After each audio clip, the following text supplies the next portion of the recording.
Agora, Janete, eu queria fazer um exercício aqui, porque muitas vezes a gente trata dessas questões e parece muito distante para quem nos acompanha e quem não acompanha o noticiário. Queria fazer o seguinte exercício. Caso não haja possibilidade de até o dia 1º de agosto, o governo brasileiro reverter essa situação ou negociar um adiamento ou a implementação de uma tarifa mais baixa ou a manutenção daquela de 10%. Se a partir do dia 1º observarmos a entrada em vigor dessa tarifa de 50%, quais lhe parecem os impactos para esses setores que comumente exportam para os Estados Unidos? É possível apostar em outros players escoando essa produção? Porque assim, falar em alterar a estratégia não é que você passa a mão no telefone e fala, olha, eu vou, ao invés de... O navio que estava indo para os Estados Unidos agora vai para, sei lá, Bielorrússia, né? Até recentemente falaram, vamos exportar mais para a Bielorrússia, né? Mas, é brincadeira. Não dá para você colocar na mesma prateleira Estados Unidos e Bielorrússia. Queria esse exercício. Qual o impacto para os setores e quais setores mais devem sofrer com essa situação? Olha, se você analisar do ponto de vista setorial, nós temos aí uns 10 setores bastante afetados.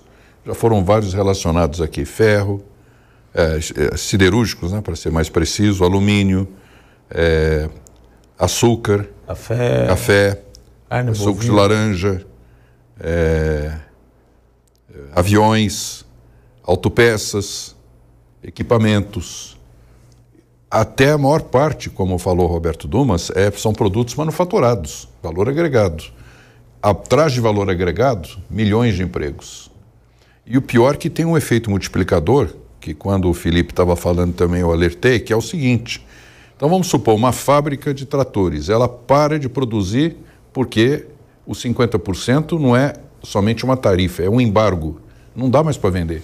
Para. Então, todas as empresas de serviço, fornecedores, também param, que servem àquela fábrica. E aí você tem, vamos supor, 3 mil funcionários naquela fábrica, mas tem 15 mil fora da fábrica que vão também ficar sem trabalho. Porque são os prestadores de serviço e fornecedores dessa fábrica. E esses vão consumir mesmo. E aí, os que foram desempregados, vão dizer, bom, agora que eu perdi a minha renda, eu vou passar a comprar menos. A mulher vai no supermercado só com o essencial, vai tirar o filho da escola de não sei o quê, de inglês e tal, vai viajar, não vai viajar, o turismo cai. Então você tem um efeito multiplicador na economia que não dá para mim, não é fácil medir isso, hein? A gente tem algumas correlações aí que a gente pode fazer, mas vocês concordam para mim que é difícil pegar medir. Um multiplicador. Mas a impressão que dá, a percepção que nos dá, por serem 80% de produtos manufaturados, o efeito multiplicador é muito maior do que commodity. Então você vai espalhar um nível de desemprego e recessão, infelizmente, essa é a minha conclusão, quer dizer que é um embargo, não dá para vender para os Estados Unidos. Agora, como diversificar? Também não é fácil, porque muitos produtos são customizados para os Estados Unidos. É o tipo de corte, é o rótulo, também, a embalagem, a qualidade, a especificação, até o registro sanitário. Mas assim, vamos mandar o peixe aqui para os Estados Unidos, para a África do Sul. Mas se não tem o registro sanitário daquele produto lá, vai ter que começar do zero. Vou mandar para a Índia. Será a Índia tem uma tarifa também de 15%, 20% para esse produto? Então não consegue. Então, o acesso não é fácil. Não é fácil realocar, não é. Eu trabalho com comércio exterior há 50 anos. Redirecionar produtos no mercado internacional é muito difícil, demora anos e não é uma coisa simples da noite para o dia. Agora, vai aplicar o tarifaço? A minha impressão, para dar uma luz de esperança para o telespectador que está nos ouvindo, ela é impraticável. Não vai sobreviver. Esse tarifaço não sobrevive. Porque ele cria tamanhas rupturas de cadeias produtivas no Brasil e nos Estados Unidos que avião, estamos falando aqui, indústria aeronáutica, indústria de tratores, máquinas e equipamentos, siderurgia, alumínio, não tem como sobreviver. Então vai ter que ser negociado sim.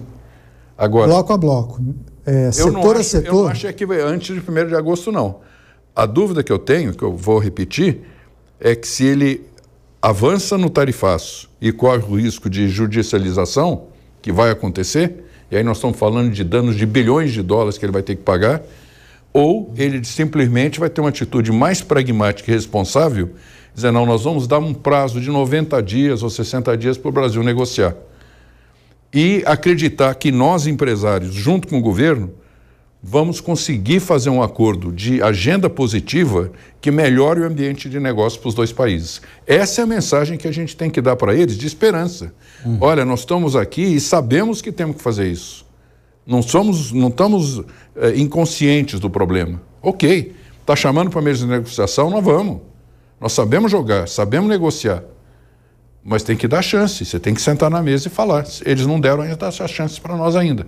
E colocar os pontos absolutamente negociáveis. Tem coisas que não são negociáveis. Claro.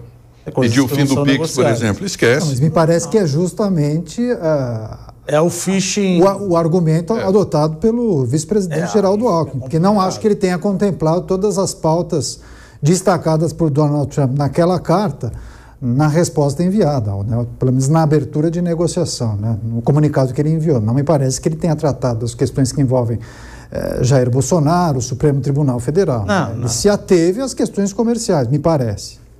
Quer complementar, Dumas? Não, mas eu concordo. Eu acho que vamos negociar, parece um pleonasmo, e é um pleonasmo, aquilo que é negociável. Não dá para você negociar uma coisa que não dá para fazer pauta, não tem pauta.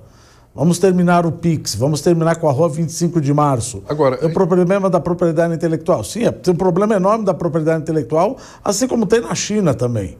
Poxa, eu morei na China há 4 anos, aquilo de propriedade intelectual é um absurdo. Então, qual é o problema? Você também não vai endereçar aquele... Aqui nós estamos falando de uma rua, lá nós estamos falando de cidades. De cidades e de aeronaves, inclusive. Mas, enfim... Fica por outro lado. É aquilo que é possível ter uma agenda positiva de empresariado. De empresariado, somente se Trump estiver disposto a negociar. Nós temos muito para oferecer, hein? É bom que eles saibam disso. Temos muito a oferecer para melhorar o ambiente de negócio. Agora, eu volto a insistir. Eles têm que nos dar a oportunidade de negociar. E junto com o governo, que deve... formalizar a nossa negociação. Mas quem sente as dores, que nós falamos aqui, é o empresário. É o empresário. Ele que sabe até que ponto ele pode ir, Sim. até que ponto ele pode ceder. O governo não pode fazer isso de forma abstrata. O diplomata é muito bom estrategista de negociação. Mas não entende. Eu já sentei na Camex junto com o diplomata, chegava na hora do vamos ver, era a voz do empresário do chão de fábrica que dizia, dá para ir até aqui, dali para aqui você não passa, porque não dá. Tem que dar o limite. O limite, nós vamos dar. Quero escutar você, Felipe, também sobre qual exercício a gente deve fazer, inclusive compartilhar com o nosso público, sobre os impactos caso essa taxação entre em vigor em 1º de agosto. Olha, eu quero até introduzir um elemento, porque eu acho que os impactos são grandes. E já se fala no governo e no entorno, e a imprensa repercute, algo extremamente preocupante, que é criar medidas de socorro às empresas.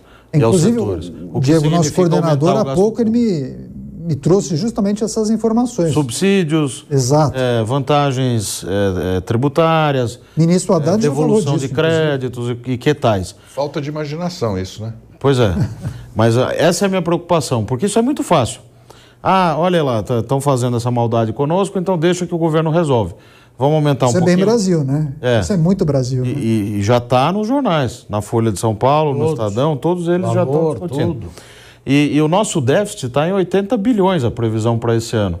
Ontem o governo liberou mais 20 bilhões de gastos, porque caiu um maná divino, que foi esse decreto do IOF revertido a partir da decisão do Supremo, e o governo disse, olha aí, a receita está aumentando, já gasta por conta, como se tivesse superávit.